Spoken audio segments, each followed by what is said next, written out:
Hi everyone, welcome to my channel. ఈరోజు సెషన్లో మనం degree Osmania university first semester new syllabus లోంచి ఫ్రాస్ట్ అట్ మిడ్ నైట్ అని third unit poem గురించి చెప్పుకుందాం. So if you see the frost at midnight, ఈ poem ని రాసినటువంటి రైటర్ వచ్చేసి Samuel Taylor కాలరిడ్జ్.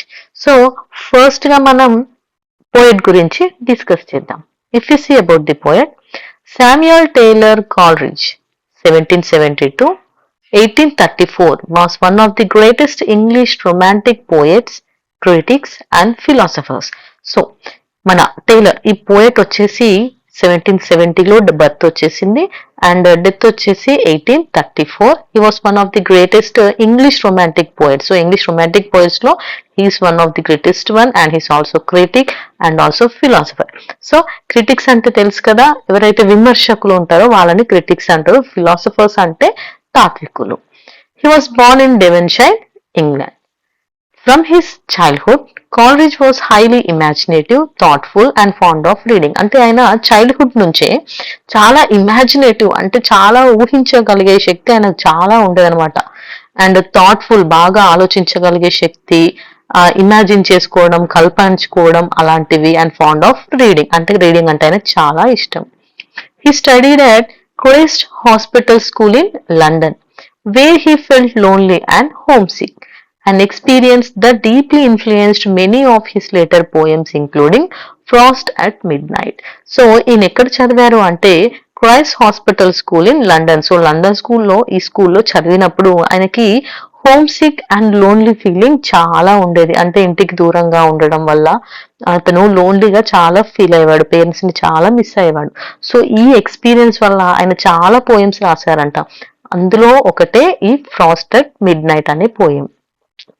In his youth, Coleridge became close friends with William Wordsworth, another great romantic poet. So William Wordsworth కూడా ఒక great romantic poet. So ఇతను ఇంకా కాలరిడ్జ్ ఇద్దరు కూడా చాలా క్లోజ్ ఫ్రెండ్స్ అయిపోయారు. Together they published the famous collection Lyrical Ballads in 1798. So వీళ్ళిద్దరూ కలిసి పబ్లిష్ చేసినటువంటి కలెక్షన్ వచ్చేసి లిరికల్ బల్లాడ్స్. దీన్ని 1798లో పబ్లిష్ చేశారు. Some of his most famous poems include, so ఆయన రాసినటువంటి పోయమ్స్ లో ఫేమస్ పోయమ్స్ వచ్చేసి the rime of the ancient mariner, Kubla Khan, Christabel, frost at midnight. So ఇవి వచ్చేసి ఆయన రాసినటువంటి ఫేమస్ పోయమ్స్ అన్నమాట. His critical work Biographia Literaria in 1817 is one of the most important books in English literary criticism, where he discusses imagination, poetry and philosophy in depth. So ఆయన రాసినటువంటి విమర్శక works లో, critical works లో బయోగ్రాఫికా లిటరేరియా అనేది 1817లో రాశారు. And ఈ book లో వచ్చేసి ఆయన చాలా వరకు ఇమాజినేషన్, పోయట్రీకి సంబంధించింది చాలా డెప్త్ గా ఉంటుందంట.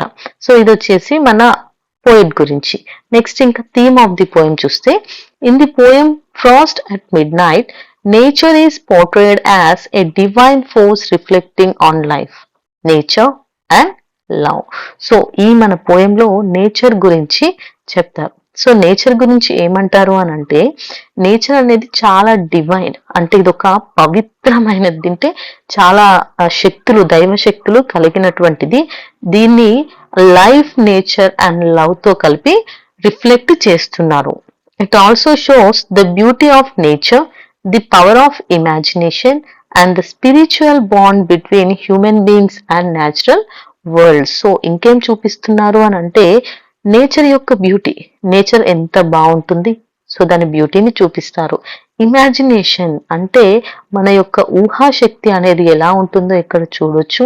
And also the spiritual bond between human beings and natural world. So మనుషులకి అలాగే ప్రకృతికి రెండింటికి మధ్యలో ఉండే ఆ బాండింగ్ ని మనం ఇక్కడ చూడొచ్చు. True education and happiness doesn't come from books or cities, but from the pure lessons of nature. So నిజమైన ఎడ్యుకేషన్, ట్రూ ఎడ్యుకేషన్ అనేది, అలాగే హ్యాపీనెస్, ఇవి ఎప్పుడూ కూడా బుక్స్ ఆర్ సిటీస్ లోంచి రావంట. మరి ఎక్కడి నుంచి వస్తాయనంటే నేచర్ వల్లే మనం నేర్చుకోగలుగుతాము. ప్రకృతే మనకు నేర్పిస్తుంది. మనం అన్నింటినీ బుక్స్‌లో, సిటీస్‌లలో ఉండడం వల్ల నేర్చుకోలేము అనేసి చెప్తున్నారు. సో, చాలా సింపుల్‌గా చెప్పాలంటే జీవితంలో ఎన్నో విషయాలను మనము ప్రకృతి నుంచే నేర్చుకుంటాము. అవన్నీ బుక్స్‌లో ఉండవు అని చెప్తున్నారు. Let's see the summary. The poem "Frost at Midnight" by Samuel Taylor Coleridge is a deeply personal and reflective poem.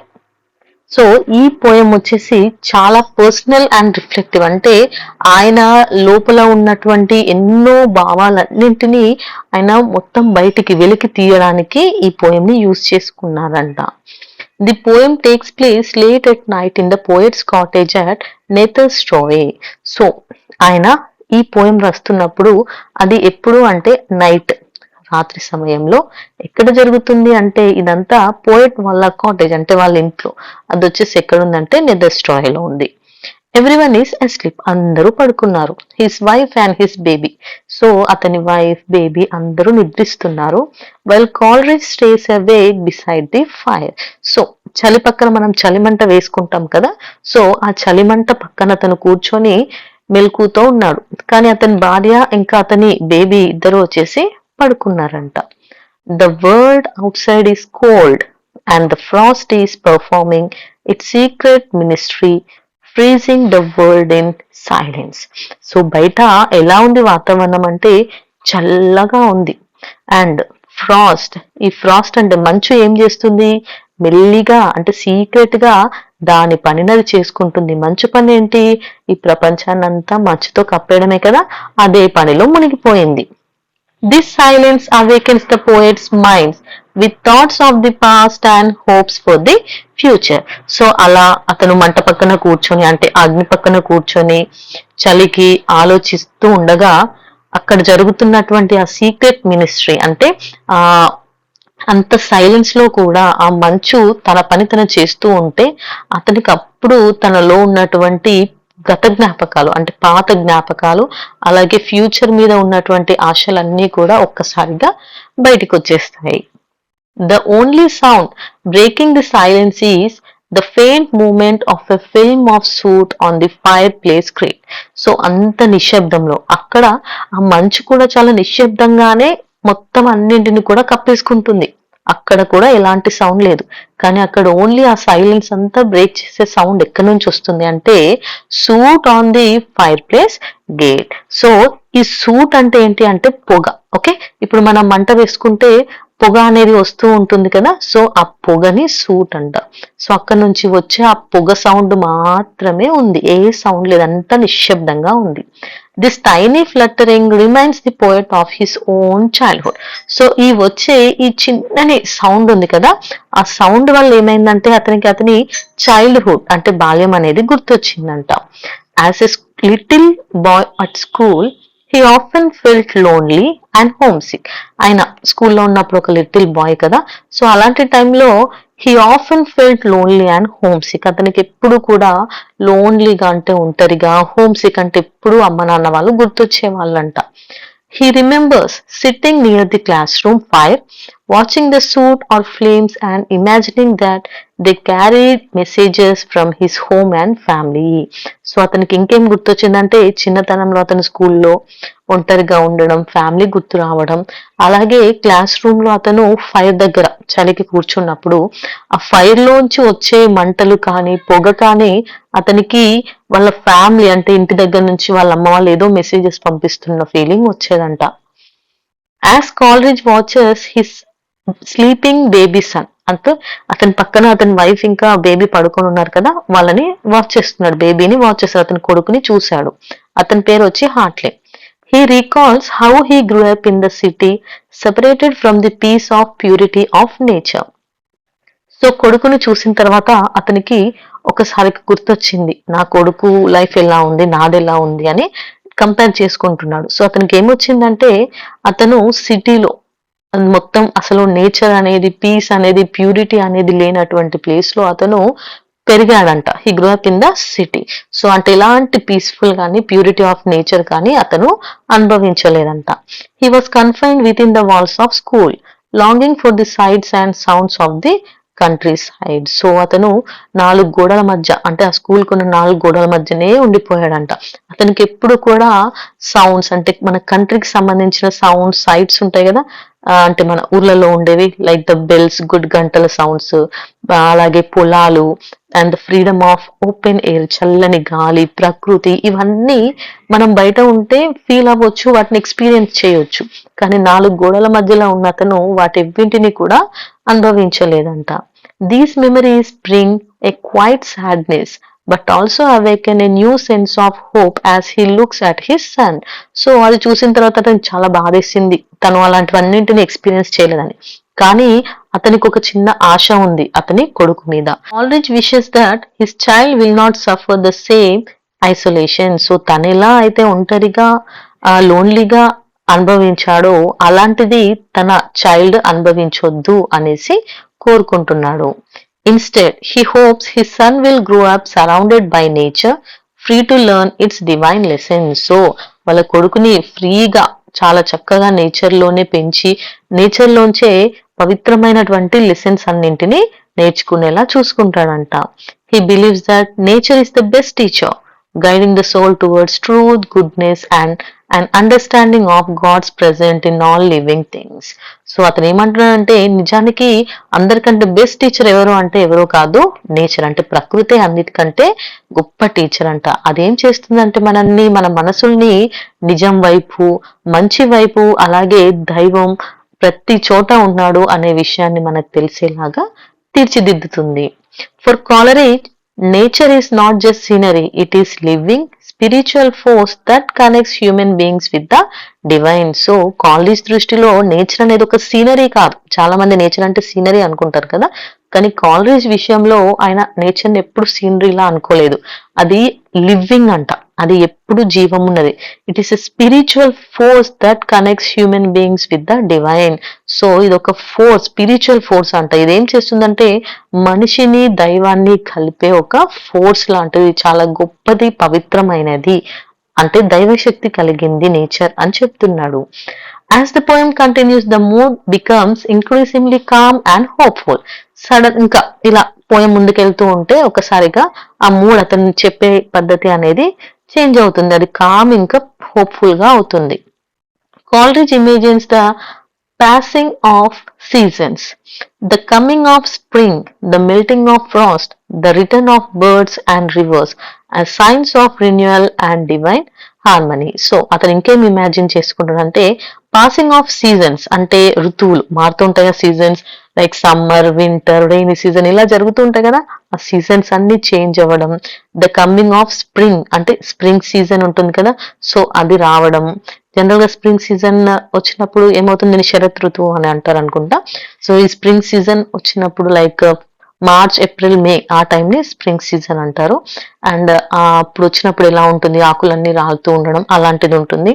Next the melting of Frost అంటే మంచు కరగడం, పక్షుల యొక్క సౌండ్, సముద్రాలు, చెరువులు చేసే సౌండ్, ఇవన్నీ కూడా ఏమవుతూ ఉంటాయి, సీజన్స్ చేంజ్ అవుతుంటే ఇవన్నీ కూడా మళ్ళీ కొత్తగా చేంజ్ అవుతూ ఉంటాయి. అంతేనా? సో అవి అలాగే ఉండకుండా కొత్త కొత్తవి మళ్ళీ వచ్చి అందరూ మళ్ళీ కలిసి హ్యాపీగా ఉంటారు.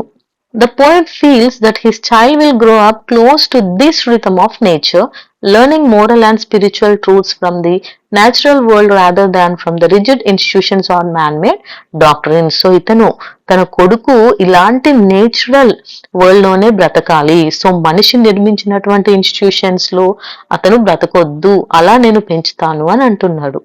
The silence of the night, the gentle frost and the presence of his sleeping child all unite to create a sense of peace and spiritual fulfillment. So అక్కడ ఉన్నటువంటి ఆ సిచ్యువేషన్, అంటే అక్కడున్న ఆ మంచు, అలాగే అక్కడ తన పక్కనే నిద్రిస్తున్నటువంటి అతని కొడుకు, అలాగే అక్కడ ఉన్నటువంటి ఈ మొత్తం ప్రకృతి, ఆ సైలెంట్ నైట్ అన్ని కలిసి అతనికి ఒక sense of piece and spiritual fulfilment, అంటే అతనికి చాలా హ్యాపీగా అనిపిస్తుంది అనమాట.